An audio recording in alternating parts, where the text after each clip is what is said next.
First of all, good afternoon, everybody. Uh, Myself, Dr. Rais. I am here associate professor in White Medical College, almost from 2 years. And should I continue in English or? नहीं, मैं दिल्ली में काम करता था. वहाँ हमदर्द institute, हिमसर बोलते हैं उसको, Hamdard institute of medical sciences. That is #1 private medical college in Delhi. There also I was associate professor as well as head of the unit in that college. Hindi sorry, वहाँ में हेड ऑफ द यूनिट भी था और साथ में warden भी था मैं वहाँ पे. ठीक है, लेकिन उससे पहले, वो कॉलेज ज्वाइन करने से पहले मैं अल्फला में था. तो लगभग तब से 3.5-4 साल मान लो हो जाते हैं, 3-4 साल. तो 3-4 साल पहले मैं अल्फला में काम करता था एज असिस्टेंट प्रोफेसर. तो जो असिस्टेंट प्रोफेसर से वहाँ मैंने छोड़ दिया लगभग अक्टूबर में, सॉरी 2022 में. तो 2022 में वहां छोड़ दिया अल्फला यूनिवर्सिटी. जब मैं फिर दिल्ली गया, तो शॉर्टकट में ये बताऊंगा कि उस टाइम कुछ महीने पहले जिनके ऊपर ये इल्जाम लग रहा है वो वहां पे आए और उन्होंने ज्वाइन किया. And they were very junior to me and not in my department. They were in other, दूसरे डिपार्टमेंट में काम कर रहे थे. जैसे इमरजेंसी में था, वो फिजिशियन था, आई एम सर्जन. तो कुछ महीने थे वहां पे. अब ये तो हर वक्त जानते होंगे, आपको भी पता होगा, एक हॉस्पिटल में जब जो बहुत सारे डॉक्टर्स हैं, चाहे वो डिपार्टमेंट अलग भी हो, एक इंटरेक्शन बनता है पेशेंट्स की वजह से. कि एक पेशेंट उनके पास होता है इमरजेंसी में, तो वो कॉल करेंगे कि ये सर्जिकल पेशेंट है, आके देख लो. ठीक है, या दूसरी तरफ से फिजिशियन की जरूरत पड़ती है, वो कॉल करेंगे मुझे कि आके देख लो. इस तरह नेचुरली सब डॉक्टर्स का आपस में इंटरेक्शन कंटिन्यू रहता है, इसमें कोई डाउट ही नहीं है. तो वो इंटरेक्शन उनके साथ था इतना, मतलब that was a professional interaction, तो वो तो होना ही था.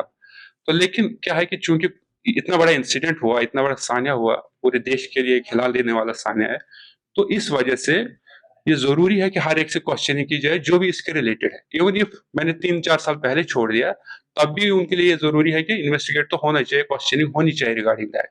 और दैट इज वाई कि उन्होंने इस वजह से मुझे वहां पे क्वेश्चनिंग के लिए बुलाया. और क्वेश्चनिंग जो भी हुआ, वहां मुझे बहुत ज्यादा रेस्पेक्ट के साथ उन्होंने रखा. अब जहां वो खुद बैठे थे, उससे ज्यादा फैसिलिटीज और बाकी प्रोवाइड की. और हर चीज में जो भी मैं बोलता था वो प्रोवाइड होता था. तो उसके बाद जब सुबह मॉर्निंग, चूंकि हम लेट पहुंचे वहां पे, अदरवाइज वो शाम को ही सब क्लियर करने वाले थे. लेट पहुंचने की वजह से उनको ये हुआ कि सुबह हम आप क्वेश्चनिंग करेंगे. तो क्वेश्चनिंग करने के बाद ही, कुछ टाइम के बाद ही, उनके हेड ने बोला आगे से इसका कोई क्वेश्चनिंग नहीं करेगा, हो गया क्लियर सब कुछ, अब कुछ भी नहीं है ऐसा, इनका सिंपल फ्री कर दो, इनका सब कुछ क्लियर है. लेकिन जरूरी है कि एक मेडिकल बनाना पड़ेगा और हैंड ओवर करना पड़ेगा. एक हैंड ओवर के लिए मुझे फिर किसी रिलेटिव को बुलाना था, जिसकी वजह से टाइम लग गया. और फिर मेडिकल कराने में थोड़ा सा टाइम लग गया, जिसकी वजह से थोड़ा आप कह सकते हो दिन का कुछ टाइम उसमें गुजर गया. अदरवाइज मॉर्निंग में ही ऑलमोस्ट उन्होंने क्लियर कर दिया था. तो इतनी स्टोरी है, इसके अलावा और कुछ नहीं. और उन्होंने क्लियर बताया कि अब हमारी तरफ से कुछ भी नहीं आया, हमने बिल्कुल क्लियर कर दिया आपको, आप जा सकते हो. डॉक्टर साहब, आपने वहाँ पे ज्वाइन करा था जहाँ एक समय पे आपने ड्यूटी करी थी, यही एक क्वेश्चनिंग थी, मतलब इन बिटवीन उसके बाद आपका कोई रास्ता नहीं रहा? उनके साथ वगैरह हुई हो किसी के साथ? नहीं, उनके साथ कोई इंटरेक्शन कभी उसके बाद पोस्ट लीविंग द अल्फा लेने के बाद ऐसे कोई इंटरेक्शन मुझे साथ किसी व्हाट्सएप चैट पे कभी कुछ नहीं हुआ. ऐसे मैसेज कभी नहीं हुआ, कभी मैं उनसे मिला नहीं हूँ. वो यही चाहते थे, असल क्वेश्चन ये थी, क्या उसके बाद कभी आप मिले हो कहीं पे आउटसाइड या कश्मीर में कभी मिले हो, या वो कभी और जगह आप दिल्ली गए, दिल्ली में था ना मैं कुछ टाइम के लिए, वहां कभी आए हो आपके पास मिलने के लिए. और ऐसा बिल्कुल भी कोई कांटेक्ट नहीं कि मैं इनके साथ कभी मिला हूँ, या कभी हमारा कोई आउटसाइड कोई मुलाकात हुई, या कोई और मैसेजेस के जरिए आपस में कोई कांटेक्ट हुआ, कुछ भी नहीं हुआ था ऐसा. सर, ऐसा लगता है कि जैसे डाउट्स क्लियर करने के लिए आपको बुलाया. देखो, व्हाट दे आर सेइंग कि हम इस वक्त बहुत जो भी इसके रिलेटेड है ना, चाहे वो छोड़ दिया यूनिवर्सिटी, चाहे वो यूनिवर्सिटी में है, या इवन कश्मीर में जिसके साथ उसका थोड़ा भी, चाहे फोन ही क्यों ना किया हो कश्मीर में. आपको पता है, मैंने सुना है कि 3,000 लोग कश्मीर से उठाए हैं. अब किसी किसी को फोन किया होगा, किसी ने उसको फोन किया, अब किसको पता है कि ये कौन बंदा है, क्या इसके इंटेंशन है, ये क्या करना चाहता है. हर को पता है डॉक्टर है, मेरे लिहाज से वो डॉक्टर था, इसके अलावा क्या पता था कि ये क्या है. तो हम भी तो इसी लिहाज से वो इंटरेक्शन, अगर सपोज मैं मानता हूं कि अगर कोई ऐसा बंदा भी हो जो छोड़ भी दिया, तब भी तो हो सकता है वो कभी फोन करे कि यार ऐसा क्या चल रहा है यूनिवर्सिटी में, कैसे है भी सब. एज डॉक्टर तो फोन कर ही सकता है ना. तो वो इसी तरह मैं बोल रहा हूँ कि 3,000 उठाए गए हैं, दैट मीन्स कि कोई ना कोई इंटरेक्शन, कोई फोन किया होगा उनको उठाया। इसी तरीके से यहाँ पे भी अल्फाला में अगर कोई भी इंटरेक्शन रहा है, वो बोले कि जो कुछ महीने आपका इंटरेक्शन रहा है, ये क्वेश्चन उसके लिए जरूरी, हमें कोई भी लीड मिल जाए ना इस रिलेटेड कि इनका बिहेवियर ये किससे मिलते थे, कुछ भी लीड हमें चाहिए, इसलिए हम सबसे क्वेश्चनिंग कर रहे हैं। और उसी क्वेश्चनिंग का पार्ट आप भी हो कि हमें इस मॉड्यूल जो टेरन मॉड्यूल है इसको किसी तरह से देखना कि इसमें किधर किधर जा रहा है, उसके रिलेटेड जो क्वेश्चनिंग हो। हाँ, कोई भी मतलब आगे आगे और कोई लीड मिल जाए, कोई मतलब कोई बंदा ऐसे जो देशभक्त होगा, जिसके अंदर देश की थोड़ी दर्द होगी, अगर उसको कुछ भी कोई नॉलेज हो तो वो चाहते हैं कि वो शेयर करे। उस नॉलेज से हमें हो सकता है कि हमें और लीड मिले और हम कुछ और लोगों को पकड़ सके, या इसका आगे जो ऊपर वाला कुछ जो भी हो उसके हम पहुंच सके। इस लिहाज से वो किसी को, और हो सकता है वो इट्स नॉट नेसेसरी कि मतलब उनको लगे कि ये एक्यूज है, हो सकता है वो ये सोच के भी क्वेश्चनिंग करते हैं कि इनको कुछ डाउट हो उनके ऊपर, वो डाउट हमसे शेयर करें कि क्या डाउट था आपको, समझ गए। तो इस रिलेटेड किसी को भी वो क्वेश्चनिंग कर रहे हैं। अभी अल्फाला यूनिवर्सिटी के रिलेटेड जो इवन स्टूडेंट्स, कल की बहुत सारे स्टूडेंट्स कल थे वहां पे जिनको वो क्वेश्चनिंग करते जा रहे थे। और सर आप इधर ही क्वेश्चनिंग हो गया जहाँ ये दिल्ली के? नहीं, पहले असल में पहले उनका था इरादा कि अंबाला में ही होगी, तो अंबाला टास्क फोर्स के जरिए से।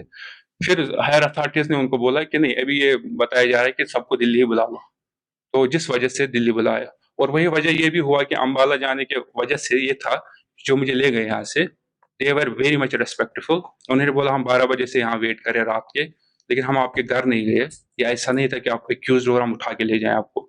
हमने सुबह भी तब तक वेट किया जब तक आप ओपीडी में नहीं आए।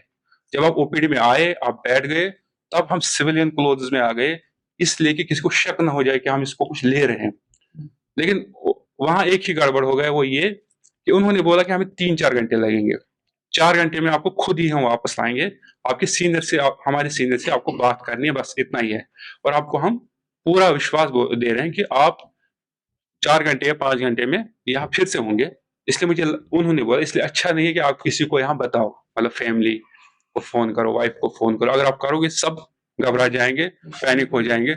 जब आ ही रहे तो कुछ नहीं पता चलेगा, आप लगेंगे सारी हॉस्पिटल में काम कर रहा है, ड्यूटी चल रही है, तो 5 बजे 4 बजे आप घर जाते हो, उससे पहले पहले आप आ जाओगे। लेकिन रास्ते में फिर सीनियर ऑफिसर्स ने उनको बताया कि देखो सबको दिल्ली बुलाया जा रहा है, इसलिए इनको अम्बाला से फिर दिल्ली ले आओ। जब वो दिल्ली का प्लान हुआ ना, तो फिर थोड़ा उसमें ये हो गया कि यहाँ पैनिक हो गए, क्योंकि अब तो पता था नाइट लगना था। दिल्ली पहुंचते पहुंचते हम लगभग 11 बजे पहुंच गए, तो तब तक कोई क्वेश्चन नहीं हुआ, वो तो दिल्ली में हुआ। फिर अब दिल्ली में भी ज्यादा कुछ शाम को किया इन्होंने, शाम को उन्होंने बोला आप थके होंगे तो आप अभी रेस्ट करो, रेस्ट करने के बाद हम आप आराम से सुबह बात करते हैं आपके साथ। फिर सुबह जो मैंने आपको बताया, तो ये डिटेल है। अदरवाइज अगर उनको पता होता कि मुझे दिल्ली जाना है, तो फिर वो जरूर यहाँ एडमिनिस्ट्रेशन और मेरी फैमिली को जरूर इन्फॉर्म करते कि हम इनको इधर ले जा रहे हैं, टाइम लगेगा, तो आप घबराओ मत। लेकिन इस वजह से कि आपको 4-5 घंटे वापस आना है, उन्होंने मुझे दिलासा दिया कि आप टेंशन मत लो, 4-5 घंटे में आपको वापस लाएंगे, किसी को बताने की जरूरत नहीं है। दूसरा, जब वो ओपीडी में आए, ओपीडी में इस तरह आए लाइक इसके पास गन था ना यूनिफॉर्म थी। उन्होंने बोला हम डेलिबरेटली इस तरह आए हैं ताकि इवन यहाँ किसी बंदे को भी पता नहीं चले कि हम आपको किसी ऐसी चीज में ले जा रहे हैं, क्योंकि ऐसे पैनिक हो जाएगा। तो आप सीधे आके चलो हमारे साथ। बल्कि ये तक बोला कि अगर आपको किसी को बोलना है तो बोल दो आईजी साहब का पेशेंट बीमार है, उसको देखने जाना है। मैंने बोला ये झूठ मैं नहीं बोल सकता, मैं वैसे भी झूठ नहीं बोलता, अब आईजी साहब क्या बोलूं मैं पता नहीं, तो आप जाना है तो आप चलते हैं। फिर गाड़ी में भी आराम से बैठे, और उन्होंने बार बार रास्ते में ही बोला अगर आपको कुछ ऐसा होता ना तो आप इधर मतलब मैं सेंट्रल सीट में बीच में बैठा था, बोला आपको यहाँ नहीं रखा होता, आप पीछे ऐसे रखा होता ना, आपको पता चलता है सफर क्या होता है। बार बार रास्ते में मुझे बार बार इतना रेस्पेक्ट कर रहे थे कि आपको कोई दिक्कत तो नहीं है, आपको ये खाने के लिए तो नहीं जाना। तो आई थिंक डॉक्टर सर एक लास्ट क्वेश्चन है छोटा या, अभी आपको उधर से क्लीन चिट मिल गई है ना, जी जी, तो आप क्या मैसेज देने चाहते हो, क्योंकि आपका नाम था, आप क्या मैसेज देना? देखो मुझे लगता है बिल्कुल बिल्कुल, मुझे लगता है जो सर चेयरमैन सर ने आपको बोला ना, इससे अच्छे मैसेज कोई नहीं है। अगर आपको लगता भी है कोई कि इस तरह के मैसेज है, उसको पहले पूरी तरह से ऑथेंटिकेट करने के बाद ही उसको आगे चलाओ। ये सिंपल मैसेज या कोई खबर देना, सिंपल खबर देना, उसमें देखो आप फैमिली इन्वॉल्व होती है, मैं इन्वॉल्व होता हूँ, मेरे बच्चे हैं, कल को स्कूल जा रहा है, अब लोगों में तो डाउट पैदा होगा ना, अब इस न्यूज की वजह से मैं तो मार्केट भी नहीं जा सकता, पता नहीं लोगों में क्या चल रहा होगा।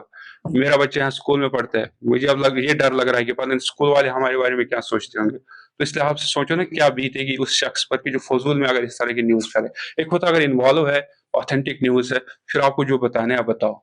लेकिन जब आपको पता है भी ऑथेंटिक न्यूज नहीं है, ऐसा कुछ है ही नहीं, हो सकता है ऐसा हो ही नहीं हो, तो तब तक मुझे लगता है एक बहुत बड़ी जर्नलिस्टिक रिस्पॉन्सिबिलिटी अदरवाइज भी आल्सो, कि जब तक ऑथेंटिक न्यूज ना हो तब तक इसको आगे नहीं फैलाना चाहिए। और आपको पता है हवा में फैल जाती है, एक बार हो गया तो पूरा हवा की तरफ फैल जाता है। तो इतनी रिस्पॉन्सिबिलिटी तो एक जर्नलिस्ट को होना चाहिए, ये मेरी तरफ से एक रिक्वेस्ट है।